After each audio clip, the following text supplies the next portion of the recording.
In a quiet African village nestled between rolling green hills, there lived a farmer named Kwame. He was known for his hard work, but also for his simple way of living. While other farmers spent their earnings on new clothes, livestock, and better homes, Kwame and his wife, Abena, lived in a small mud brick house with just the basics. People in the village often wondered why he never seemed to have extra money, despite years of successful harvests. What they didn't know was that Kwame had a secret. For many years, he had been saving every coin he earned, never wasting a single shilling. Instead of keeping his wealth at home, where thieves could easily find it, he had buried it deep within his farmland. Underneath the roots of an old baobab tree, hidden from the eyes of the world, lay a wooden box filled with gold coins, silver trinkets, and small precious stones he had collected over time. To everyone else, he was just a simple farmer, but in truth, he was richer than most people in the village. Abena had always been a devoted wife, standing by Kwame through years of struggle, but lately, she had begun to notice small things that made her question him. She would sometimes wake up in the middle of the night to find him missing from their bed, only to return quietly before dawn. When she asked him about it, he brushed it off, saying he was just checking on the farm. But why would anyone need to check on crops in the middle of the night? She also noticed how uneasy he became whenever she mentioned money. While other women bought new clothes and jewelry, Abena had to make do with old fabrics and worn-out sandals. Their house remained the same, while their neighbors built bigger and better homes. It didn't make sense to her. Though she never said it aloud, Abena had a feeling her husband was hiding something. She didn't know what it was, but deep down, she was determined to find out. Days turned into weeks, but Abena couldn't shake the feeling that Kwame was keeping something from her. His secretive behavior had become more obvious, and she was no longer willing to ignore it. She started paying closer attention to his habits. Whenever they sat together in the evening after a long day's work, he seemed lost in thought, barely responding to her words. At night, he continued his strange disappearances, slipping out of bed and leaving the house without a word. When she asked where he went, his answers were vague and unconvincing. Just checking on the goats, he would mumble, or making sure no wild animals have disturbed the crops. But Abena knew their farm well. There were no signs of disturbed soil, no broken fences, no missing livestock. Something wasn't adding up. One afternoon, as she sat with the other women of the village, the conversation turned to their husbands. The women laughed and gossiped about how men always found ways to hide money from their wives, tucking away small amounts here and there for their own purposes. Abena listened quietly, her mind racing. Could Kwame be doing the same? But why? If he had money, why were they still living so modestly? Her doubts grew stronger when a neighbor, an older man named Kojo, mentioned something that caught her attention. Kwame is a strange man, Kojo said casually, chewing on a piece of sugarcane. I remember when he was younger, he was always talking about saving for the future. Never spent a penny if he could help it. If he's still that way, I wouldn't be surprised if he's got a hidden stash somewhere. The words struck Abena like a thunderbolt. That evening, she watched Kwame even more closely. As they ate their dinner of roasted plantains and groundnut soup, she studied his face. He looked tired, but not from work. There was something else weighing on his mind. When she casually mentioned how their neighbor, Ya, had just bought a new cow, Kwame barely reacted. Any other man would have at least shown interest, but he remained silent, pushing his food around his plate. Her frustration grew. They had worked side by side for years, yet he treated her like an outsider when it came to their finances. If he was hiding something, she needed to know. But she couldn't just ask. Kwame was a careful man, and if she confronted him too soon, he would find a way to cover his tracks. She had to be smarter. That night, as Kwame prepared for bed, Abena made up her mind. She would no longer sit and wonder. She was going to uncover the truth herself. And if Kwame was indeed hiding wealth, she would make sure that she got her share of it. Abena had always been a patient woman, but now her patience was running out. If Kwame had been hiding something from her all these years, she needed to know the truth. That night, she pretended to sleep, waiting for him to slip out of bed as he always did. She kept her breathing steady, her body still, her ears sharp. Just as she expected, Kwame slowly rose from the bed, careful not to wake her. She watched through half-closed eyes as he tiptoed across the room, picked up his lantern, and quietly stepped outside. The moment he was gone, Abena sprang into action. She wrapped a cloth around her shoulders and followed him, making sure to keep her distance.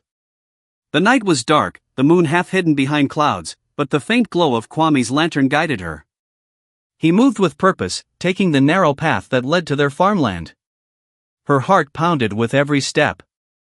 She had guessed that he was hiding something, but now she was about to see it with her own eyes. From behind a thick banana tree, she watched as Kwame reached the old baobab tree at the edge of their land. He set the lantern on the ground and glanced around nervously, as if making sure no one was watching. Then, with swift movements, he began digging. Abena's breath caught in her throat. There it was, the proof she had been looking for. She stayed hidden as he unearthed a wooden box, its edges worn but sturdy. Kwame carefully opened it, and even from a distance, Abena could see the contents glimmering in the lantern's light. Gold coins. Silver trinkets. Small but valuable gemstones. She pressed a hand against her mouth to keep from gasping. All this time, they had been living modestly, struggling to make ends meet, while Kwame had been sitting on a treasure. Her mind raced. This was no small amount of money, it was enough to change their lives forever. They could buy better land, expand their farm, live comfortably. But instead of using it, he had buried it in the ground like a squirrel hiding nuts for the winter. Why? Did he not trust her? Was he planning to run away and leave her behind? The more she thought about it, the angrier she became. She needed a plan. If she confronted him now, he might lie or find another hiding place. She needed a way to get access to the wealth without tipping him off. A direct approach wouldn't work. Kwame was too careful, too secretive. Instead, she had to be smart, make him reveal his secret on his own. And then, an idea struck her. A clever one. She would plant a seed of fear in his mind, one that would make him so paranoid that he would eventually expose himself. She would spread a rumor in the village, a harmless little tale about a woman who had dreams that led her to hidden treasures. The villagers loved gossip, and once the story spread, even Kwame would hear of it. If he thought someone might discover his secret, he would be forced to act. And when he did, she would be watching. Satisfied with her plan, Abena slowly made her way back to the house, her heart still pounding. By the time Kwame returned, she was already in bed, pretending to be asleep. But inside, she was wide awake, her mind buzzing with anticipation. This time, she would not be left in the dark. The game had begun, and she was ready to play. The next morning, Abena went about her day as if nothing had changed. She cooked breakfast, tended to the animals, and chatted with the village women as usual.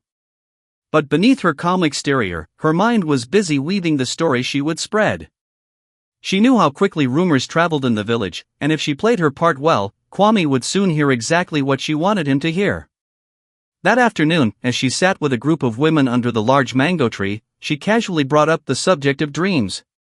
The women were always eager to share superstitions and stories, so when Abena sighed dramatically and said, "Lately, I've been having the strangest dreams," they immediately turned their attention to her. "What kind of dreams?" asked one of the women, her curiosity piqued. Abena leaned in slightly, lowering her voice just enough to make them strain to listen. "Dreams of buried treasure," she said. "A voice calling me in the night, showing me places where gold and silver sleep beneath the earth." She let her words hang in the air for a moment before continuing. "At first, I thought it was just nonsense, but last night, the vision was so clear. The dream led me to a tree, an old tree, one that has stood for many, many years." A ripple of murmurs spread through the group. Some laughed, brushing it off as mere imagination, but others leaned in, intrigued. Superstitions ran deep in the village, and stories of hidden treasures passed down through generations were not uncommon. Abena knew exactly how to fuel their curiosity. One of the older women, Nana Efua, narrowed her eyes. "The ancestors speak in dreams, child. If you keep seeing the same place, perhaps there is something there." Another woman, Ajoa, nodded. "I once heard of a man who dreamed of a hidden fortune and followed the vision. He dug where the spirits led him, and do you know what he found? Gold. Real gold. The story had taken a life of its own, just as Abena had planned. By the time the women dispersed, the tale of Abena's treasure dreams had already begun to spread through the village like wildfire.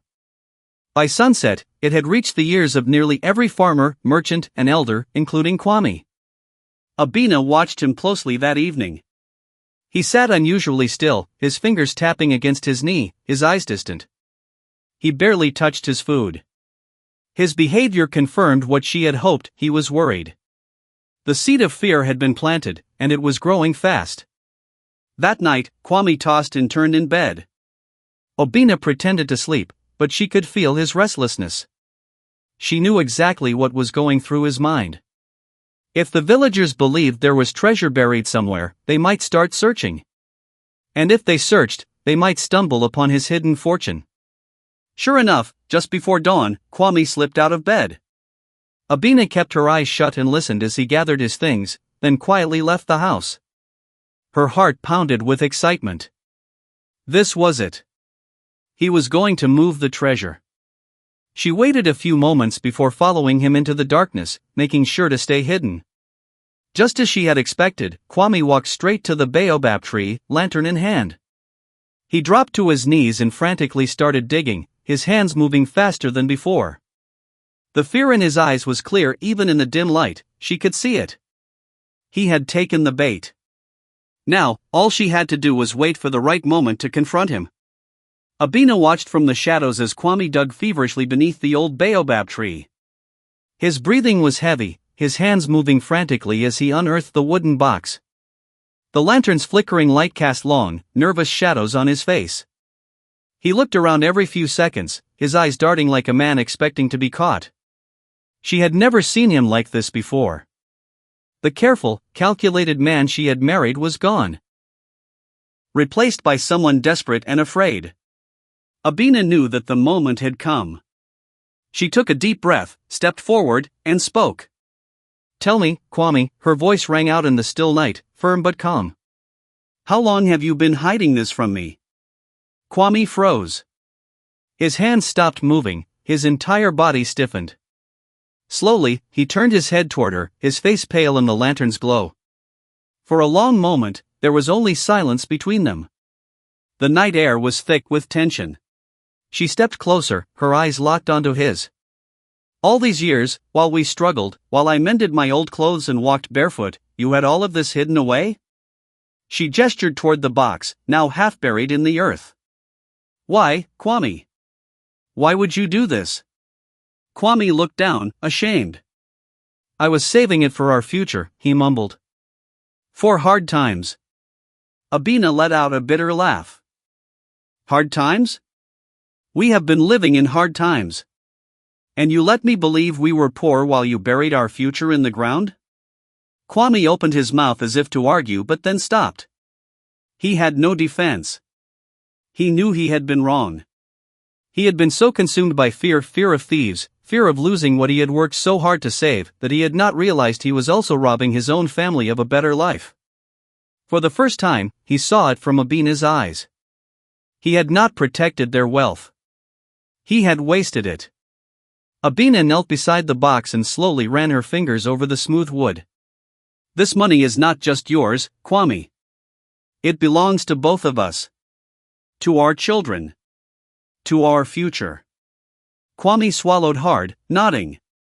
"I know," he admitted, his voice barely above a whisper. She met his eyes and held his gaze. "Then we will use it wisely," she said firmly. "Not to be buried, not to be hidden, but to build something better for ourselves." Kwame let out a deep breath, as if releasing years of fear in a single exhale. Then, without another word, he reached into the box, lifted out a handful of gold coins, and let them slip through his fingers. The metallic clinking echoed in the quiet night, a sound of both loss and possibility. Abena stood up and dusted off her hands. "Come," she said. "Let's go home. We have plans to make." For the first time in a long time, Kwame smiled. Not out of secrecy, not out of relief, but out of hope. As they walked back toward their house, leaving behind the hole in the earth, they knew one thing for certain: this was the beginning of a new chapter. A chapter built not on hidden fears, but on trust, wisdom, and the promise of a brighter future.